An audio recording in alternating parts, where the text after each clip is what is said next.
50 रुपये के कांदा दादा आज फाशी घेणार येस ना डायरेक्टर ना अजिबात धकत नाही कोणीच नाही आटे 3 तास उभा आटे येस ना मला अजिबात न्याय भेटणार आज।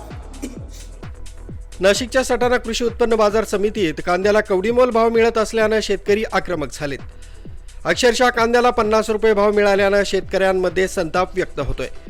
नाशिक जिल्ह्यातील कांदा उत्पादक शेतकरी पुन्हा एकदा चर्चेत आला असून कांदा बाजारपेठेत अक्षरशः 50 रुपये भावानं जात असल्यानं शेतकऱ्यानं संताप व्यक्त केलाय। या संतापाची लाट जोरदार उसळली असून त्यांच्यासह कांदा उत्पादक शेतकऱ्यांनी कृषी उत्पन्न बाजार समिती सटाणा गेटवर आपले ट्रॅक्टर वाहन उभं करून निषेध व्यक्त केलाय।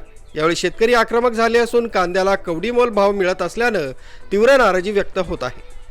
तुमनं नेमकं काय भाव म्हणणं काय म्हणणं म्हणजे काय भाव केला पाहिजे? 350 घे साहेब 350 कालीच घे बर आज काय केलं 50 रुपये 50 पैसे किलो हाऊस माल गया का हाऊस माल नाही याच्यात आपल्याला आता काहीतरी आता मी काय म्हणतो आता मनी सावतीदाकडं मला प्युअर गोल्टी बघूयात मालेगावात बघूया पुढील बातमी।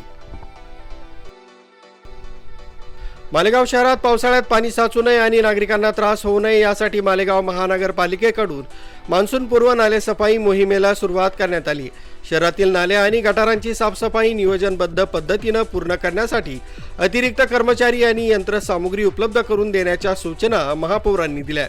या अंतर्गत प्रत्येक प्रभागासाठी 25 कर्मचारी 5 ट्रॅक्टर आणि 2 JCB यंत्रसामुग्री देण्याचा निर्णय घेण्यात आला।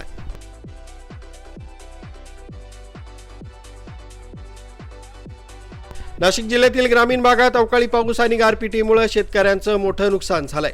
काढणीच्या वेळी आलेल्या अवकाळी पावसामुळे कांदा भिजला तर त्यानंतरच्या तीव्र उन्हामुळे साठवून ठेवलेला कांदा खराब होऊ लागलाय।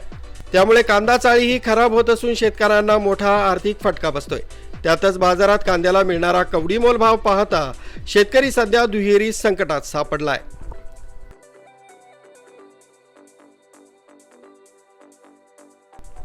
नाशिकच्या मनमाडमध्ये गवई कुटुंबानं लग्नात आलेल्या वराडी मंडळीला भारतीय संविधानाच्या प्रती वाटप करून आगळा वेगळा पायंडा घालून दिलाय।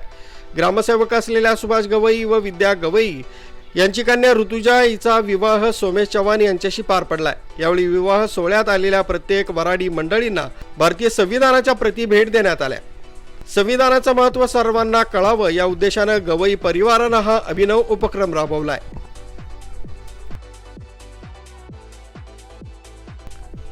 मालेगाव शहरात रस्त्यानं पायी चालणाऱ्या महिलांच्या गळ्यातील सोनसाखळी चोरीच्या घटनांमध्ये वाढ होत असताना मालेगाव शहर पोलिसांनी केलेल्या कारवाई धक्कादायक बाब समोर आली। या चोरीच्या घटनांमध्ये अवघ्या 12 वर्षीय अल्पवयीन बालकाचा सहभाग असल्याचं उघड झालंय। या प्रकरणात पोलिसांनी मालेगावातील एका संशयिताला अटक करत सुमारे 2,40,000 रुपयांचा मुद्देमाल जप्त केलाय। मालेगाव शहर पोलीस ठाण्यात दाखल गुन्ह्याचा तपास सुरू असताना पोलिसांना मिळालेल्या गुप्त माहितीनुसार हे गुन्हे एका 12 वर्षीय बालकानं केल्याचं निष्पन्न झालंय। त्यानुसार पोलिसांनी गुलाब पार्क परिसरातून संबंधित बालकाला त्याच्या राहत्या घरातून ताब्यात घेतलंय। त्याची कसून चौकशी केली असता शहरातील विविध ठिकाणी सोनसाखळी चोरी केल्याची कबुली त्यानं दिली। या प्रकरणात पुढील तपास मालेगाव शहर पोलीस करीत आहेत। उन्हाच्या तीव्र झळांमुळे पोल्ट्री फार्म चालकांमध्ये भीतीचं वातावरण निर्माण झालंय। बागलाण तालुक्यातील उष्णतेच्या लाटेमुळे तब्बल 800 कोंबड्यांचा मृत्यू झाल्यानंतर मालेगावसह नाशिक जिल्ह्यातील ग्रामीण भागातही पोल्ट्री व्यावसायिक धास्तावलेत। कोंबड्यांना उष्माघातापासून वाचवण्यासाठी फार्ममध्ये मोठमोठे पंखे लावण्यात आले असून दिवसातून 2 ते 3 वेळा पाण्याची फवारणी केली जाते। तसंच तापमान नियंत्रणासाठी इतर उपाययोजनाही करण्यात येत आहे। वाढत्या तापमानामुळे पोल्ट्री व्यवसायासमोर मोठं संकट उभं ठाकल्याची भावना व्यावसायिकांकडून व्यक्त केली जाते। News bureau Kasmade update Malegaon.